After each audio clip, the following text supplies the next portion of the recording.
키워드로 살펴보는 국회는 지금. 오늘 살펴볼 두 번째 키워드는 통신비 2만 원입니다. 지난 22일 국회는 7조 8,147억 원 규모의 4차 추가 경정 예산안을 통과시켰습니다.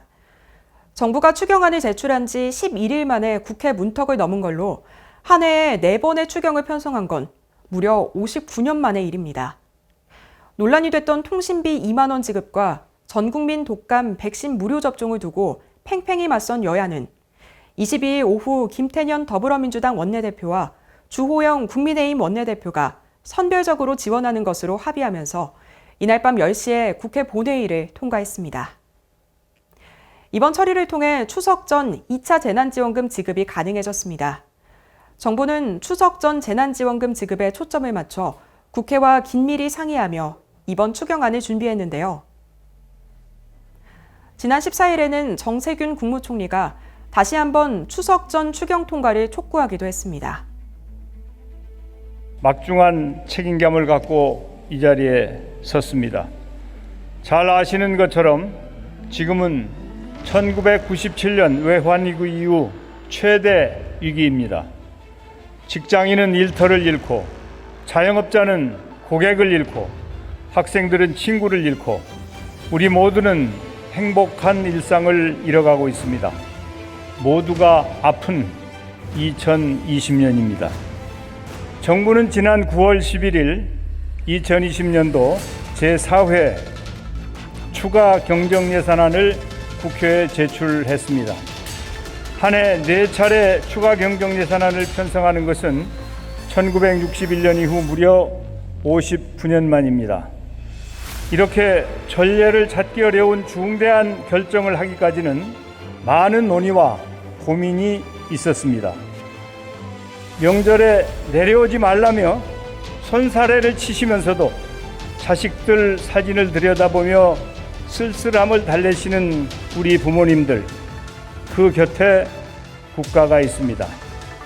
삶이 팍팍해져 숨 쉬는 것조차 버거운 2020년, 대한민국 모든 국민의 곁을 국가가 지키겠습니다.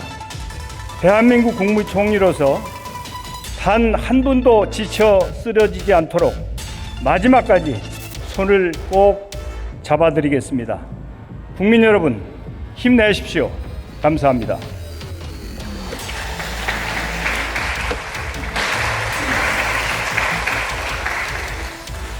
추경안은 당초 정부안인 7조 8,444억 원보다 6,177억 원이 감액되고 5,881억 원이 증액되면서 최종적으로 296억 원이 순감액됐습니다. 양 당의 주요 쟁점이었던 이동통신요금 지원 사업은 대상을 만 16에서 34세와 만 65세 이상까지로 제한하고 전 국민 20%에 대한 코로나 백신 물량을 확보하기로 합의했습니다. 또 법인 택시 운전자에 대해서도 코로나19 지역 고용 대응 등 특별지원 사업 예산 증액을 통해 지원하기로 했습니다.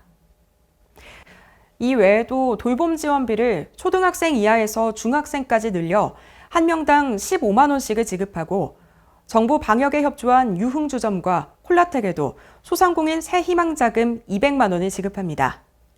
이어 코로나 의료 인력에 대한 상담, 치유, 교육, 훈련 비용 지원 및 사각지대 위기아동 보호 강화를 위한 상담시설, 아동보호 전담요원 배치 등을 위한 예산 등 8개 항목에 합의했습니다. 한편 국민의힘이 대안으로 제시한 독감 백신 지원에 대해서는 민간 공급분이 병원에 팔려 무료로 전환하기 어렵다는 의견에 따라 기초생활수급자와 장애인을 중심으로 105만 명에게만 무료 지원하기로 합의했습니다. 이번 추경안에는 재석 282명 중 찬성 272명, 반대 1명, 기권 9명이었습니다. 기본소득당 용혜인 의원이 유일하게 반대표를 던졌고 정의당 소속 의원 6명이 기권표를 던졌습니다. 올해 들어 코로나19 여파로 지난 3월 17일 11조 7천억 원 규모의 1차 추경을 시작으로 4월 30일 2차 추경 12조 2천억 원, 7월 3일 3차 추경 35조 1천억 원이 통과된 데 이어 9월 22일 7조 8,147억 원이 통과된 4차 추경까지 올해에만 66조 8,147억 원가량의 예산이 추가로 들어갔습니다. 이번 추경으로 총 지출은 3차 추경 대비 18조 1천억 원 늘어난 554조 7천억 원이 됐으며 GDP 대비 국가 채무 비율은 3차 추경 당시 43.5%보다 0.4%포인트 높은 43.9%로 치솟았습니다. 올해 본 예산 기준 국가 채무 비율은 39.8%였으나 4번의 추경을 거치며 4.7%포인트 높아져 국가 채무액도 846조 9천억 원으로 850조 원에 육박하게 됐는데요.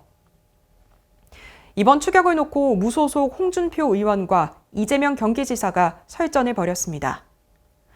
홍 의원은 정부의 국정 운영을 또다시 베네수엘라와 그리스에 빗대며 한국을 망하게 할 것이라고 4차 추경에 대한 비판의 목소리를 날렸습니다.